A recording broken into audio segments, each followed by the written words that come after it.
Kwan opened her mouth to scream, only for nothing to come out. On the contrary, something rushed in. She sputtered and choked on the strange foul-tasting substance that streamed in through her open mouth. Yet she did not die. Her body seized and twisted, but she remained alive and conscious. Perhaps she couldn't die, or she was already dead and this was hell. The last thing she remembered before arriving in this place was those cultivators at the gate. Captain Kang had warned them to halt. The three women had ignored him. They had dismounted from their horses but continued walking towards the gates, before leaping over them in a single bound. Kwan had been nervous, terrified really, but she had obeyed when the captain had instructed them to load their guns in preparation for battle. She'd even managed to bring it up and aim her own at the three strange women, who had seemed honestly surprised by the move. Captain Kang had repeated his warning, as the members of the militia faced off against these invaders. Then, the fear had come. It had been all-consuming, paralyzing. It was so bad, Kwan had honestly thought her heart might explode within her chest. It was almost a relief when one of the women walked forward and backhanded her into a wall. She didn't remember anything after that. Just darkness. Then she was here, in this hell. Suddenly she was ripped upwards and out into open air, before being thrown onto a cold concrete floor.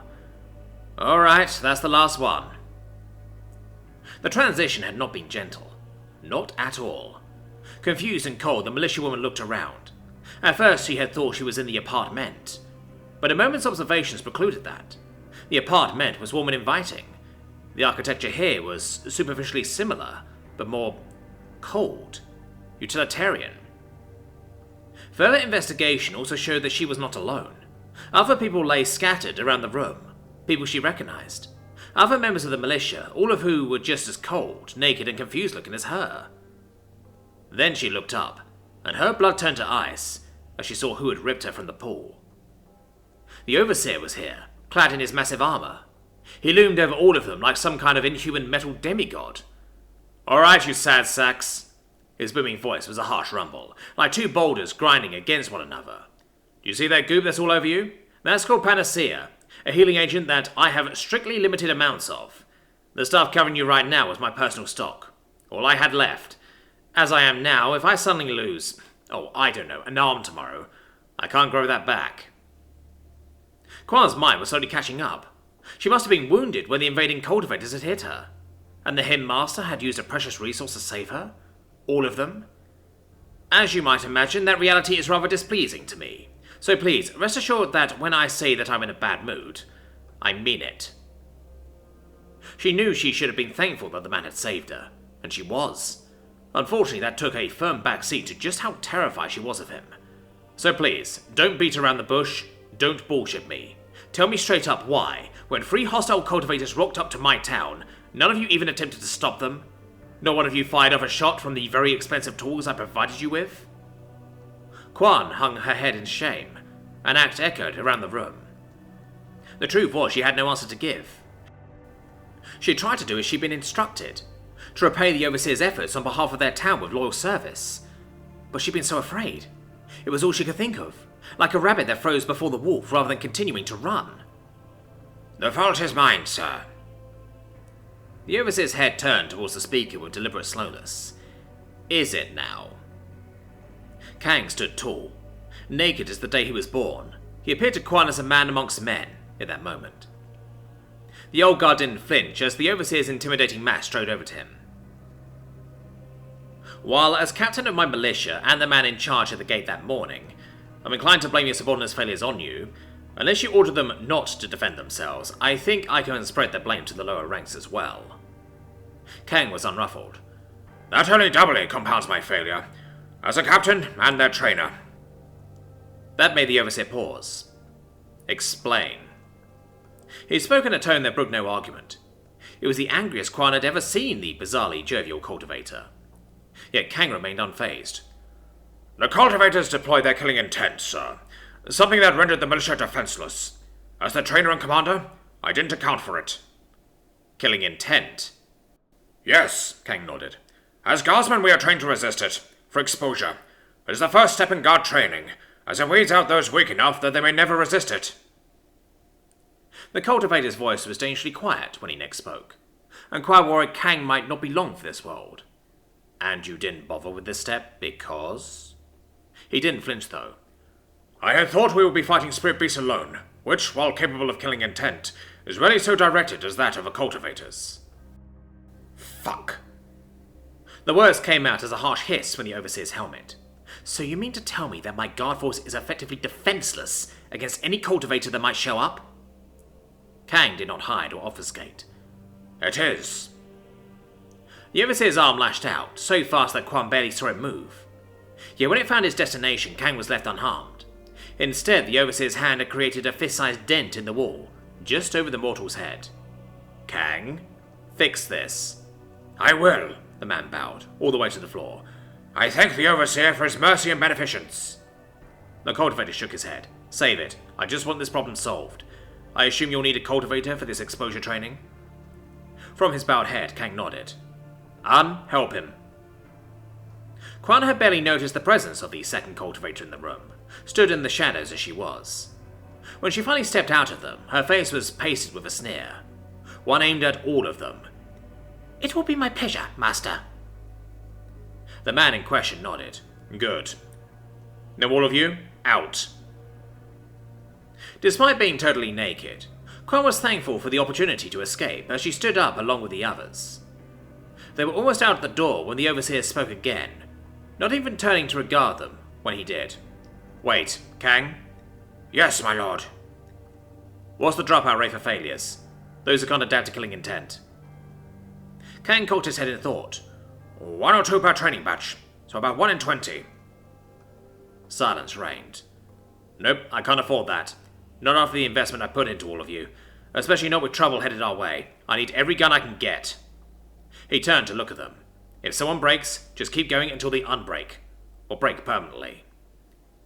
Yes, my lord. Go. The mortals fled. Truth be told, as she walked through the halls of the hidden masters in the sanctum, Quan couldn't believe they were all still alive. Healed by the master's own hand. Yet despite her thankfulness, she was glad to have escaped. This had been a reminder that, for all his eccentricities, Master Johansson was still a cultivator, and they were mortals. She'd never heard a man sound so cold. Jack tore off his helmet, and rubbed a tired hand across his face as he set about draining what was left of the panacea before it turned foul. Had he just made a mistake? Forcing people into a do-or-die train regime would certainly be a hit to his reputation with the locals. And with the weapons he provided them, well, it was a good thing he always wore a helmet when he was out on the town. It would only take one person snapping because of the death of a loved one to see his brain spread across a dirt road. Speaking of which, I really need to have the town make the transition to concrete roads, preferably before it next rains. He shook his head. Too much to do and not enough time to do it. So, had he made a mistake? Made an emotional decision rather than a logical one? Sure, his anger usually ran cold, but he knew it was all the more intense for that fact. He'd almost wanted to kill Kang in that moment. Because this was a major fuck-up. The army he'd been hoping to rely on and supplement his own strength was currently defenseless, and more Marble Cloud Sect goons could show up any minute. Sure, he knew that was unlikely. It would take time for them to realize Min was overdue, but it was still a possibility. Kang's looking at a demotion in his future, Jack thought. That's for certain. Still, the blame wasn't all on him. This was part of the problem with not actually being a cultivator. He had gaping holes in his knowledge. It was inevitable that things would slip through. Sure, he'd tried to fix that with Lynn, but at the end of the day, she was still just a peasant girl. Her time as a prospective cultivator gave her more insight into the world than some, but not nearly as much as an actual cultivator. It's not my fault. Ah, speak of the devil, he thought. Lynn was stood in the corner, and in direct contrast to her usual teasing demeanour, she sounded absolutely terrified. I know. It was almost amusing. The look of total surprise that ran across her face, because if he didn't miss her guess, the girl had been ready to bargain for her life. Of course, that surprise quickly turned to smugness, which to be honest he preferred. Sure, he knew said smugness was just a cover to hide that she was still scared of him, knowledge of his origins be damned, but it helped him feel more normal in his private moments.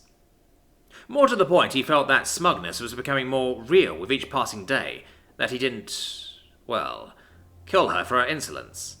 It was part of why she kept poking at him verbally. It wasn't unlike a kitten poking an older cat to try and find the limits of its patience. Lim was testing his boundaries day by day, and discovering they ran a lot wider than she'd ever thought possible. Still, all that went out the window in moments like this, which only reinforced his decision to not get intimate with her. It would have felt too forced given the power imbalance between them. "So, what are you going to do about all this?" she asked. "Kang will fix it." She nodded. "That will take time, though." "Time we likely have." He finished draining the panacea, leaving just an empty hole in the floor with a drain at the bottom. "You aren't wrong, though." He paused. "I need to upgrade Anne. And maybe Ren." This fight had been a wake-up call. It had given him the realization that he couldn't just rely on conventional force, things he knew worked. No, if he was to survive in this world, he'd need to make use of the local wizardry. A little, at least. "Hello? Is this working?" Speak of the other devil, he thought, as a tinny voice chirped from his helmet. "Oh, Empress, I feel ridiculous talking to her." The voice continued, as she placed his helmet back on his head. "I can hear you." He chuckled. That had been a surprisingly girly sound from a woman who just murdered one of her fellows and could bend steel with her thighs. "Ah, yes," the merchant coughed, trying to recover her dignity. "You were calling because?" Then her voice was all business. Unfamiliarity with the radio he provided her be damned. "I believe men shall be waking up soon." That was good. He rolled his shoulders, feeling the powerful muscles within pop. "Well, let's go talk to her then." Men woke to pain. Looking around, she found she was in a box, one made entirely of stone and utterly devoid of any other features. Not even a door. So how did she get in here? She made a stand before staggering like a drunkard. Scowling, she used a nearby wall for support as she levered herself slowly up, her everything burning with the exertion. She also noted that her outstretched limb had been bandaged, and looking down she found that the rest of her body was too, even the bits hidden beneath the thin, shapeless dress she now wore. That served to remind her of the circumstances of her defeat. The fire and flames. Unbidden, her fists clenched tightly, the bandages creaking as they strained against her skin. This then was a prison cell? They thought mere walls sufficient to contain her? She would show this hidden master the folly of such arrogance. Already she could feel her strength returning to her. She raised her fist, prepared to shatter the wall in front of her and make good on her escape, when a voice came from overhead. "I wouldn't do that if I were you." That hatefully familiar voice spoke. "At least not unless you can survive half a mountain falling on you. You can't survive that, can you?" The hidden master was mocking her. "Where are you?" she raged, searching for him. "Far away from you, which is why I'm speaking to you for a mystical device." Men scoffed. More mystical devices. It seemed the hidden master was full of them. "Where am I?" she grunted. "Buried." The man had the audacity to sound bored. "Pretty deep, too. I dug this shaft and constructed this holding area especially for you. You know, while you were taking a nap." It was as she suspected. This was a prison cell? Yet rather than lining it with key restraining stone, the Hidmaster had instead chosen to bury it so deeply that if she chose to compromise her prison, she would be buried alive. "You shameless dog! I am a princess of the Marble-clad Sect!" she shouted at the walls of her cell. "You dare treat me like this?" Even as a prisoner, she had the right to a certain quality of jail cell. Not even the Marble-clad Sect's most hated enemies would dare treat her this way. Forget sex. Forget the man's value to the Sect. She'd kill him for this, once she got out of here. "I do." Again he dared to speak with that droll, bored tone, as if speaking to a child. It made her blood burn. "Because you cost me something rather valuable today, so I'm less than inclined towards mercy." She had? That was good. He'd expended some kind of resource in his fight with her. Probably one of the mystic artifacts he seemed so fond of. "I ain't no Mel cannot command so many elements with his key alone," she mocked, seeking to get under his skin. Then her tone turned serious. "Even if I do not escape this pitiful jail cell, my mother will kill you for this." "Maybe," he allowed. "But it will be a while indeed before she finds out what happened to you." Men laughed. "Fool! She's already on her way, with a host of cultivators and guards from the Marble-clad Sect at her back." That seemed to make the disembodied voice pause. Men grinned, reveling in the man's no doubt horrified surprise. You're bluffing, he said finally. If you were traveling with your mother, why did you show up at my gates with only 2 companions? Ha! I had no desire to wait for the slowest of our entourage to move. Cultivators moving at the speed of mortals? It's insulting. No, I ranged ahead. And got your ass kicked. The man's words came as a mutter, so quiet he had a feeling she wasn't even supposed to hear them. She screamed in rage as her skin burned and ached in indignation. You would do well to beg for mercy, male. From what? He asked. Some paltry group of 5 lowly cultivators? 20 scions! My mother and my aunt! Sect leader and elder respectively. 4,000 mortals as well. Really? Well, those lowly scions must be pretty tough if they're stronger than you. He dared? None within the sect bar the elders are stronger than me. Still, those lowly disciples number enough to destroy your little hovel without my mother or aunt needing to lift a single finger. So, they're weaker than you? Pretty substantially too, from the sounds of things, the man murmured, as if speaking to himself once more. That's good to know. Men paused in confusion. I don't suppose you'd be willing to give me in exact numbers how you square up to your mother and aunt, would you? That just left her even more confused. Still, she answered. I am hardly a match for my mother. She is the sect leader for a reason, but soon I will equal my aunt.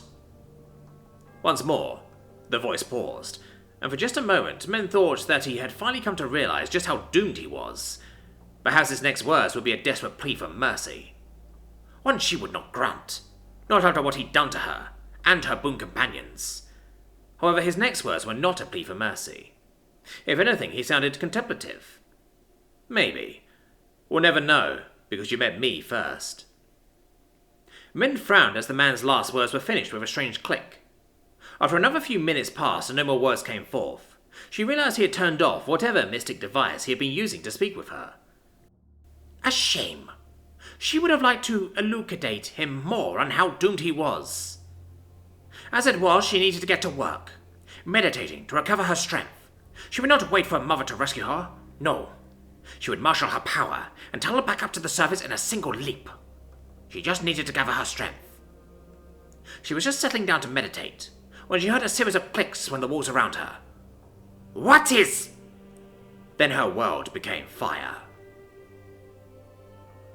Jack felt the explosion all the way from his office, the sensation echoing up through his feet. That was short-sighted, Wren said from her position on one of his couches. She could have been used as leverage against her mother. Perhaps, Jack acknowledged the cultivator woman's point.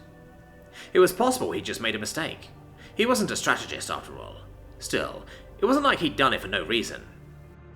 Could you guarantee she wouldn't escape? He asked, turning towards the blonde. She pursed her lips.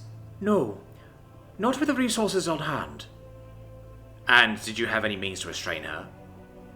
She looked reluctant before shaking her head. No. Yeah, he nodded. And because of that, knowing our luck, she would have escaped my prison at the worst possible moment for us. Wren looked like she wanted to argue, but couldn't. After all, he wasn't wrong. That didn't necessarily mean he was right, but he wasn't wrong either. And, he continued, if we had released her as part of some kind of hostage exchange, could you guarantee she wouldn't have become a recurring problem for us later down the road? He didn't know when Wren had become part of us. Perhaps when she'd kill for him? By doing so, she certainly made an enemy of the Marble Cloud sect. It's almost guaranteed, Wren said. As a clan heiress, she could not have let the cause of so much lost face go unanswered. Yeah, he had a feeling it was that sort of world. Suddenly, Lynn's words on the Imperial family conducting 9-fold family executions didn't seem quite so excessive to him. In fact, they seemed coldly practical, because it ensured you didn't end up with a pissed-off family member, or sole survivor, training themselves up and coming back for revenge. Unfortunately, executing people to the 9th degree of familiar relation wasn't an option for him, because he didn't have the means, or the stomach for it. Whatever, it was done now, which meant he had to deal with the consequences. Well, we just killed the current leader of the Marble Cloud Sect's daughter. His fingers drummed across his helmet's metal surface. So she's not likely to be amenable to any kind of de-escalation of hostilities. Wren shrugged, but still looked a little uncomfortable. It was unlikely she would have gone for it anyway. The Marble Cloud Sect are a proud clan. They would not back down on the matter of you claiming some of their territory. Good. Then he'd be right to not fuck around when removing one of their pieces from the board. That means we've got 2 weeks to prepare, he said. So I better continue not fucking around, he thought. It was time to pull his finger out and get ready for war. Jack watched as a member of his militia collapsed into a boneless pile, yet not a single person on the parade grounds around them reacted. Mostly because they had their own problems to contend with. Arm was apparently giving them the key treatment. He said apparently because he couldn't feel a thing coming off her, yet he wasn't blind to the discomfort all of his sergeants seemed to be feeling. A discomfort that only seemed to grow the closer they got to the Catwoman. All of the sergeants were exempted from this little key resistance exercise, but he'd be damned if they were going to get away without a small taste of what the recruits were being subjected to. After all, any one of them could have pointed out the hole in Kang's training program. How are they coming? He asked the man. They'll be ready by the deadline. The former captain spoke smoothly and professionally, despite the steady stream of sweat dripping from his forehead. Good. Continue your work. The sergeants took his dismissal for what it was, practically scampering away, which was good, because he wanted to talk to Anne alone. Sure, they weren't technically alone, because she needed to be in relatively close proximity to his militia to subject them to her key, but he doubted they could hear anything but internal screaming. Shit, that made him sound like a villain. He shrugged. Anne, I've got something for you. It was rather amusing, as her features turned from stern taskmaster to excited young woman, as she bounded over to him. Jack grinned as he presented his newest gifts to her, held within a box specifically created for the occasion. Here's one part of your reward for beating Ren to first blood in the previous fight. The woman cocked an eyebrow at him, as she reached into the box, pulling out one of the revolvers held within. One part? She asked. He smirked, though she couldn't see it through his helmet. I think you know where the other part's going to be. I do? Oh! Her voice trailed off as she blushed a bit before bowing. I will be in your care, master. He simply nodded, even as he inwardly hoped that he wouldn't be needing care of his next rendezvous with the voracious young woman. Medical care. He was brought back to the topic at hand as the cultivator read the inscription on the barrels of the weapons. Bevel-bladed long pistol, +1. It was rather cute how our ears twitched in confusion. Master, I do not see any blades. Are they hidden for a mechanism? No, he shook his head. Give the inscriptions no thought at all. They are simply a little in-joke from my homeland. Anne cocked her head, and he knew she was dying to ask him questions about his origins, but she visibly held herself back. Instead, she focused on the weapons that had just been presented to her. See this, here? He pressed one of the latches on the weapon, and the revolver mechanism slid out. Anne's eyes widened. It's like a brake action. Jack paused. He supposed it was, in a roundabout way. It's a little more involved, though, he said. See this? It feeds new rounds into the barrel with each pull of the trigger, so you get 6 before you need to reload, rather than 1. So many, Anne breathed. Jack shrugged within his armor. It wasn't actually many at all. Even the piece of shit Krell custom he'd run with as a baby gangbanger back on Earth had held a good 30 slots in its leaky little power core. Truth be told, he'd wanted to transition to proper magazines for this gift.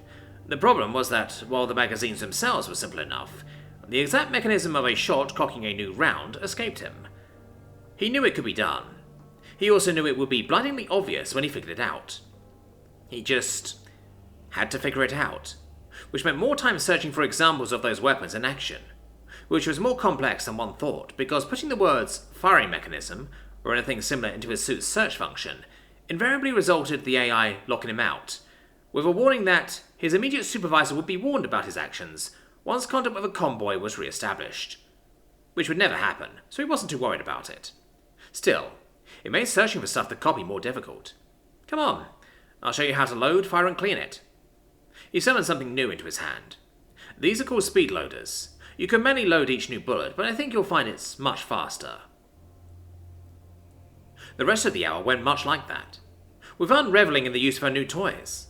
Truth be told, seeing how enamored Anne was with her new guns, he could only hope she wasn't too offended when the militia all received their new revolver action rifles in a few days. Whatever, he thought. I'll just have to take some Viagra meds and painkillers before sacrificing my body on the altar of horny cat girl once more. When she was finished with her latest round of shots, he moved up to her. Alright, it might be a bit of a pain to do, but when you take a new shot, you need to make sure this bit holding the bullet is perfectly lined up with the barrel, otherwise a bunch of the gases will escape and the shot will lose power. and most likely burn your hands in the process, as he discovered more than a few times while creating prototypes of the finicky piece of shit Ann was holding.